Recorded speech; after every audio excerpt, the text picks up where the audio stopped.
Set in Sicily, Italy, the story opens with a mafia boss returning home with his son after receiving an urgent call from one of his men. He tells his son to wait in the car, then walks toward a subordinate who looks completely shaken, like he has just witnessed something horrifying.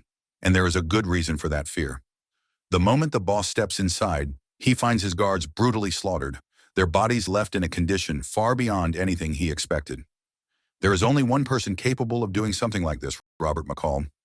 Robert deliberately allows himself to be captured, and he intentionally leaves 3 of the boss's men alive for one reason only, to meet the boss face to face. He explains that if they had simply let him walk in peacefully, they might still be alive. Robert is not there for revenge or chaos. He wants to retrieve something that does not belong to the boss, something the boss stole from someone else. When he notices a key hanging from the man's belt, he immediately understands that what he is looking for is locked behind a door that only that key can open. As usual, Robert activates the timer on his digital watch, setting it for 9 seconds. It is not just a countdown, it is an opportunity. Hand over the key and live. The boss refuses. Calmly, Robert begins explaining how everyone in the room is about to die. He points out a simple mistake: one guard holding his weapon too close. If he pulls the trigger, the bullet will pass through and hit the man beside him. One action sets off a chain reaction. As confusion spreads through the warehouse, Robert moves. In a matter of seconds, it is over. Every single one of them is dead. And once again, balance has been restored. This is the Equalizer 3.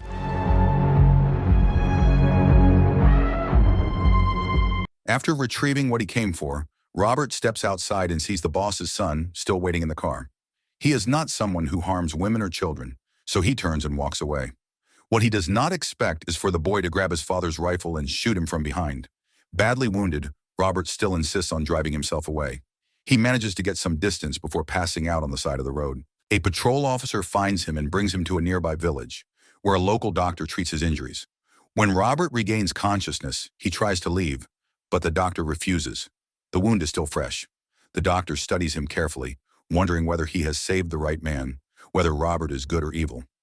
Robert admits that he does not even know the answer to that himself. 3 days pass.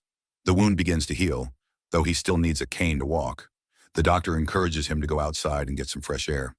Eventually, Robert finds himself at a small cafe, sipping tea. Even there, his habits remain the same. He carefully places a napkin beneath his spoon and glass, aligning everything with precise symmetry. It is a small detail, but it says a lot. Robert is meticulous, controlled, and always calculating. As Robert quietly enjoys his tea, he watches the people around him go about their daily lives in complete peace. For a brief moment, he allows himself to feel that calm. The small town feels different from the world he usually walks in. Not long after, the patrol officer who found him on the roadside approaches. His name is Giorgio. He knows very well that Robert is not an ordinary traveler. People do not end up with gunshot wounds by accident.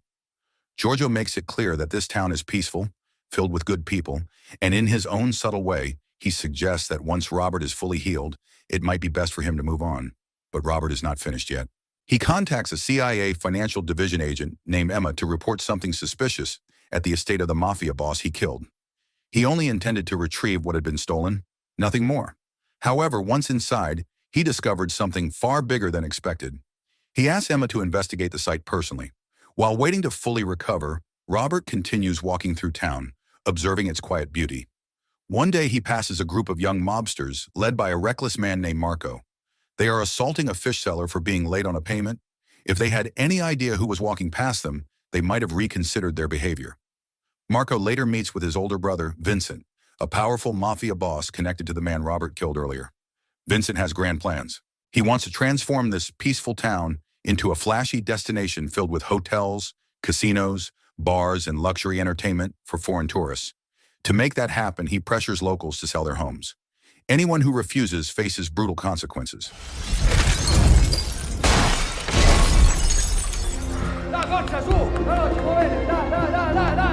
Meanwhile, Emma and her team arrive at the dead mafia boss's property. What they find shocks them. Hidden inside wine barrels are large quantities of synthetic amphetamines.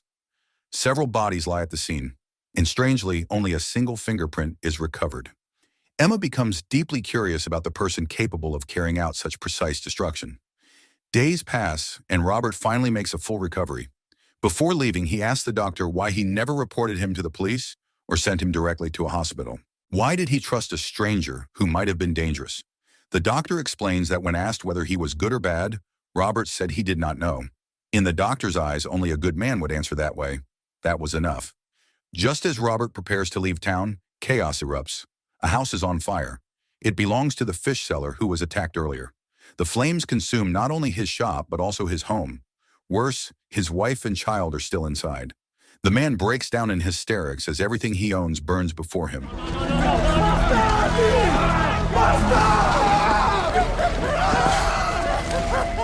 While everyone focuses on the fire, Robert notices something else. From a distance, Marco and his men are watching. They are not shocked. They are not surprised. They are observing. With his experience, Robert immediately understands what happened. This was no accident. Marco ordered it, following Vincent's instructions. We return to Robert sitting quietly in prayer. He is torn. Part of him wants to leave and never look back. But after witnessing the peace of this town shattered by violence, something old begins to stir inside him. The instinct he has tried to bury starts rising again. Instead of leaving, he checks into a hotel for a few more days, telling himself he will wait and see whether things calm down or spiral even further. At the police station, Giorgio reviews security footage from the fire. He spots the suspect stepping out of an SUV with untraceable plates. Immediately, he contacts a colleague to find out who owns the vehicle. He knows this is not random crime, it is organized. Meanwhile, Robert returns to his usual seat at the cafe, enjoying his tea in the quiet of the evening. A waitress named Amina has been watching him. She finds it unusual that a stranger would step in to help during the fire.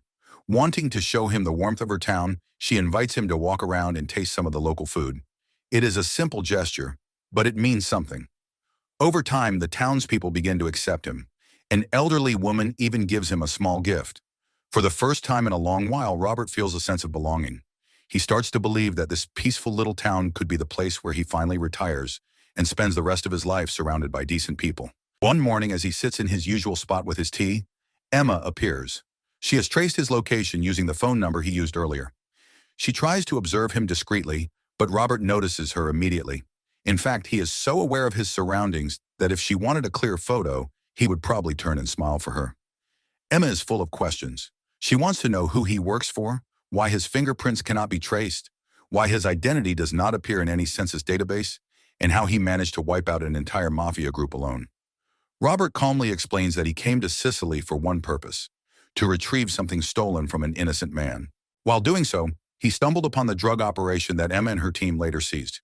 Beyond that, he insists he is not involved. It is no longer his responsibility, but trouble continues to grow. Giorgio receives alarming news from his daughter's teacher. His daughter was picked up by large, intimidating men. He rushes home in panic, only to find his wife assaulted and his daughter threatened. The message is clear. Marco is sending a warning. He does not want his crimes exposed. Si fa male! Agitato! When Robert later sees Giorgio beaten and shaken, he senses something deeper is wrong. He asks the doctor what is truly happening in this town and who is responsible for poisoning its peace. Hesitant and afraid, the doctor finally admits the truth. The Mafia is behind it all, especially a powerful boss named Vincent, a man who has been feeding off this town for far too long. One evening, Giorgio is having dinner with his family when Marco suddenly shows up again. He wants to make sure yesterday's case goes nowhere. With a smug expression, Marco stares at Giorgio's wife in a way that is clearly meant as a threat. The message is simple: stay quiet or things will get worse. But Marco's confidence fades when he notices someone sitting across the room. Robert is there, calmly watching him. Feeling challenged, Marco walks over and sits at Robert's table. Before Marco can say a word, Robert speaks first. He explains that he has started to like this small town. If Marco and his crew insist on causing trouble, they should do it somewhere else, not here. It is not a threat. It is more like preparation.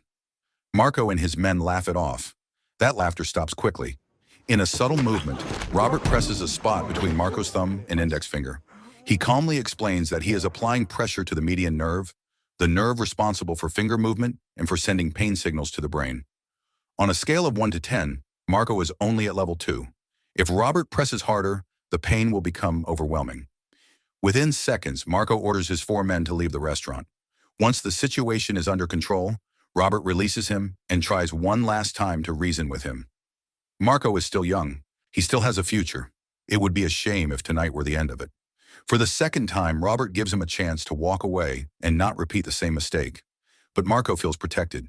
His brother Vincent is powerful. That confidence makes him reckless. Outside the restaurant, Marco fumes. Humiliated and furious, he tells one of his men to bring the car so he can report everything to Vincent. Robert approaches calmly, hands raised, even as Marco prepares to attack with a knife. Within moments, it is over. Marco is dead.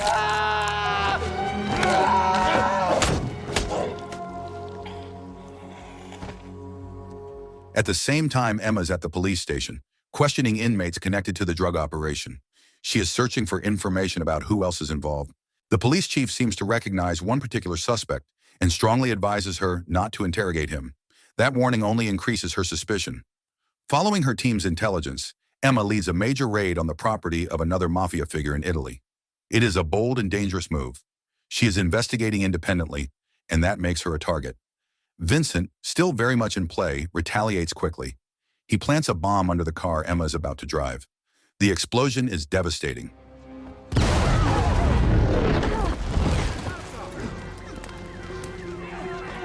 Miraculously, Emma survives, though she is injured and hospitalized.